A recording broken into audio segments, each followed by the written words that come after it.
and it was already past 12 noon. And I totally understand. When you look at the weather, you understand what I'm talking about. The weather is maybe perhaps it's not raining. There's no sun. It seems like it's going to rain. It seems like it's not going to rain. It's neither here nor there. But then again, please don't be deceived. You know, I always say this. This is River State. And even on Christmas Day, expect the rain. So don't get too excited saying, oh, the raining season is over now. Oh, it's time for Harmattan. By the way, has anybody experienced Harmattan in Nigeria? I'm asking in Nigeria because I know there are people who listen to Nigeria in FM Port Harcourt from outside Port Harcourt. So the possibility, those in the north, have you started experiencing Harmattan? Those in the east, those in the south, have you started experiencing Harmattan? If you have, I think you should share some Harmattan with us at least. You know, that chilly Harmattan breeze. Some of us need to experience it, maybe just a little bit. My name is Denise Dennis Worlu, and I am so excited to be sharing this space with you, talking for development. Today is Friday, and you know what happens on Friday? We get to let down our hair, but then we will still have conversations, ethical, philosophical, and thought-provoking discussions. And let me just quickly say this. A lot is happening in the country, a lot of things, especially as it concerns security of lives. And it's a lot. It's taking a toll on a lot of us, mentally, emotionally, and all that. If there is anything that you can do for yourself, is ensure to keep yourself safe. There is that temptation to want to go where there is danger. Please avoid it at all cost. Reach out to friends, reach out to loved ones, reach out to families that you know are in those places that are experiencing the current crisis. Check up on them, ask how they're doing, offer to help if you can, and do help. And at the end of the day, let us all together stand in solidarity against the insecurity in the country. And for some of us, let me be honest with you, the most we can do is pray. If that is the only thing we can hold on to, then by all means, keep praying. Blanket statements about our agenda is the conversation on the sunny side. Stay tuned.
One and only Denise Dennis Worlu. Every other Denise is a counterfeit. Welcome on air, Clinton, Mr. Fresh. Shout out to you, Clinton, Mr. Fresh. So let's talk blanket statement. Ever been in a conversation with someone or overheard someone saying, I beg go, leave women, oh. All women are the same, or no be men them. Ain't they all the same? Men will stain your white. Men are dash. While this may be true in some instances, what about instances where such statements are untrue, but birthed by that individual's personal experience? Apparently, someone who is the same gender as you has spoiled things for you in the sight of that person. Yes, you feel hurt and offended, but what can you do about it? Now, the heart of the issue is this, and what makes it so tough to swallow is that this sweeping generalization is usually born out of one person's intense, personal, and painful experience. A woman gets cheated on by 3 partners in a row. She dates Jude, Jude cheats on her. She dates Sam, Sam cheats on her. She dates Ifechukwumole, he cheats on her. She even decides to date, let me think of another name now. Chukuma. Chukuma cheats on her. She's heartbroken. She's angry and wounded. In that moment of intense feeling, it's easier for her brain to create a shortcut. All men are the same. All men are cheats. All men are untrustworthy. So when she comes on air or she comes online and she sees a woman hyping her husband, praising the husband, hailing the husband, Odogu Parara, this man has been faithful, he has never cheated on me, she goes, Himu. She can even be that vocal and type in the comment section. Now, would they never catch? I never commit. All men are the same. Or a man might invest his time and emotion into a relationship only for his partner to leave him without warning, or prioritize material things over genuine connection. He feels betrayed, and the conclusion he draws is all women are selfish. Women, leave women, oh. Women will stain your whites. Women, I beg. Guy, forget. Every woman they do am. Now so then they behave. Or all women will abandon you. The unfortunate truth is that someone who is your gender, someone for all intents and purposes, spoiled the market for you in the eyes of this specific hot individual. And now you, the unique, kind, respectful man or woman who had nothing to do with that past pain, are paying the price for the actions of someone else. If you're the one hearing that generalization, if you're the man being told you are just like the rest, or the woman being dismissed as typical, it hurts. It's invalidating. You feel the need to stand up and shout, hey, I'm not that guy. I'm not that woman. Look closer. This is where the narrative becomes dangerous. It strips away our individuality. It takes away the credit we deserve for being thoughtful, loving, and decent human beings. A guy is genuinely trying to show you how much he cares. And you're like, yeah. That is how they all start. Sweet, loving, kind. And then the next thing, once you start falling for them, they strike. I beg, I'm not going to fall for this. Don't fall. Oh, they're advising someone. Don't fall for that, oh. Don't. Someone in the comments says, the women we don't chop cold breakfast, go they shout, all men are. Alright, when we use the all are the same narrative, we stop seeing a person and start seeing a category. That's the truth. And once someone is just a category, it's easier to dismiss, to treat poorly, and to stop trying to understand. The burden of proof, sometimes you want to ask, should it be on us to redeem our entire gender? But do we have the responsibility to represent our individual character with integrity? Do we need to remember that maybe healing from a past pain involves treating the individual in front of you as just that individual? Now, think deeply about this. For every time, I know what they've said about my gender. Oh, women, I know what they have said about my gender.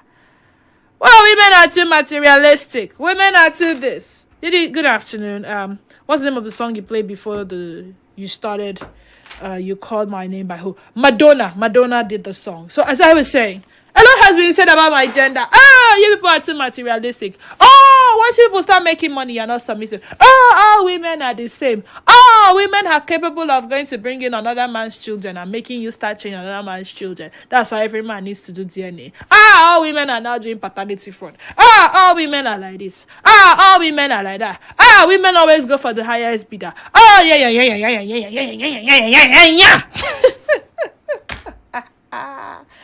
And I have heard what people have said about the male gender too.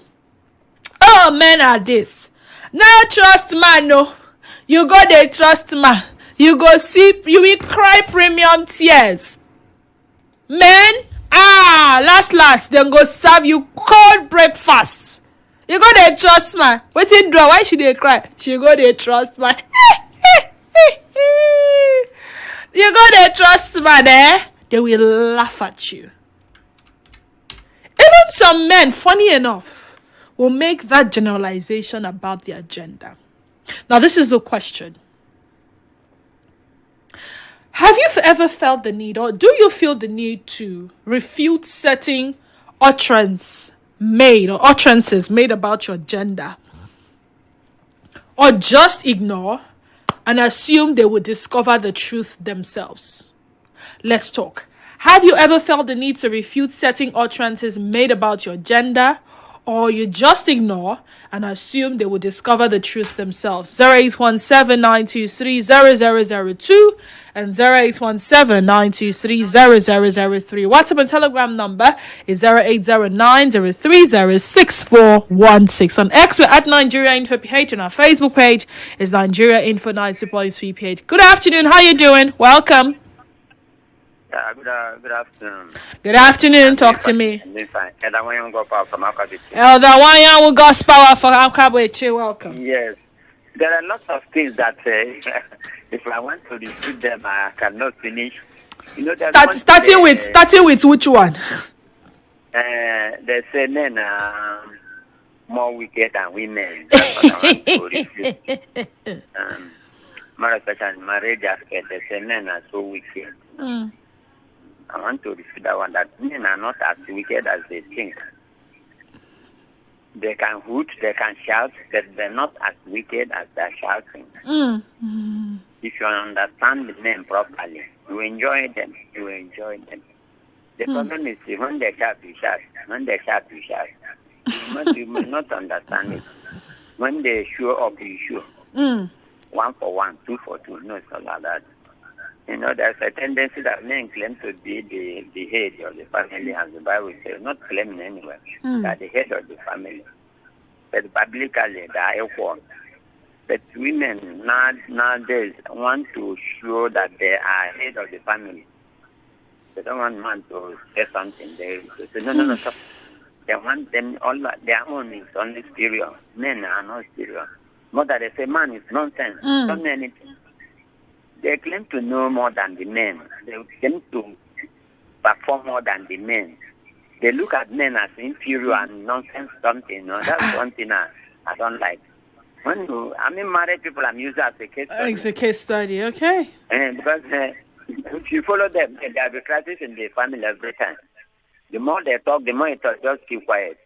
As they are talking, they thought they have taken over, or they've taken everything. So they are the super being there. So you are not anything since you are not talking. You know, they're very good in talking. If you quote them, they are 100% good in talking. One man is just about 30-40. Okay, thank you, Elder Ayawu. Muriel from Okrika, thank you so much for joining us. Go ahead, Muriel. Hello, Didi. Good afternoon. Good afternoon, Muriel. Talk to me. Thank you, Didi. Well, Didi, I've always felt the need to intervene, to talk. To talk. I don't just to defend anyone that generalizes alone. You know, to go ahead and just realize, discover. No, I've always felt the need to talk, especially when they are talking about. Unfortunately, the male gender. Honestly, I've always felt the need to say no. All men are not the same. They cannot be the same because human beings, both men and women alike, come from different backgrounds, come from different, have experienced different things in life. Some persons come from polygamous families that, it's always war and trauma all the time. And some persons have come from peaceful homes. Some persons, single parents raise them, and so different experiences are shaping people. So don't generalize.